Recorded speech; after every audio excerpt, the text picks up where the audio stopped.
तू सजल बाड़ू दुल्हन बन के लाल जोड़ा पहिल ले बानू। सिंगर शैलेश यादवा सोना कोना में छीन लेबा। तू सजल बाड़ू दुल्हन बन के लाल जोड़ा पहिल बाड़ू। हम दहार के दुनिया से सुना कोना में छीन लेबा। जवन कसमे खैले रेलू सब झूठ निकसल बिया। तू बिया हम बिजी बारू हम तन्हारो तन्नी।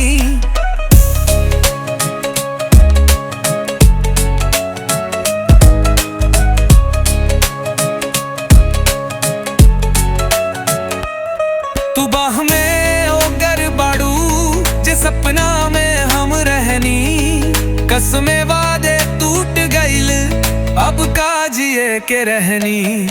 तोहर मेहंदी वाला हाथ दे के टूट गईल जिंदगी।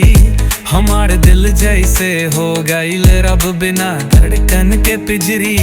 साथ फड़े लेके तू बन गईलू ओकरा के राजकुमारी। हम ताबो तोहरे नाम के पागल दिल से बीमार बनी। कैसन दिल तू राख लू हमार प्यार भुला गईलू।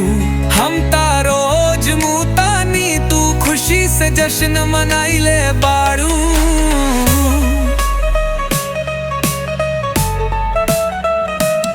तू बाह में ओगर बाड़ू जे सपना में हम रहनी।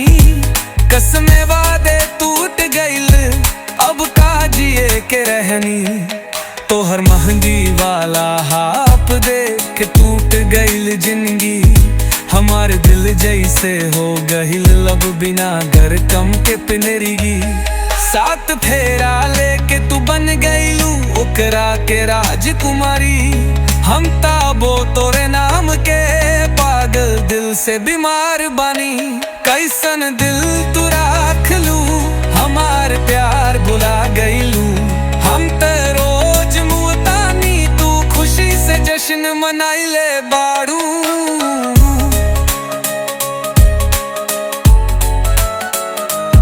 तू बना रास्ता पर चल के तू छोड़ गईलू सजनुआ।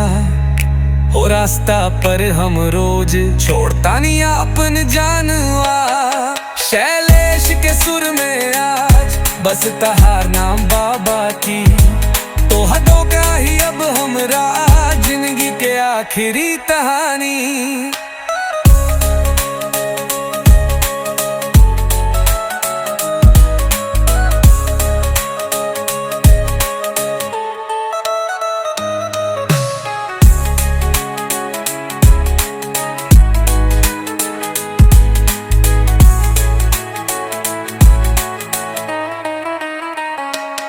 तू बाह में ओकर बाड़ू जे सपना में हम रहनी। कसमे वादे टूट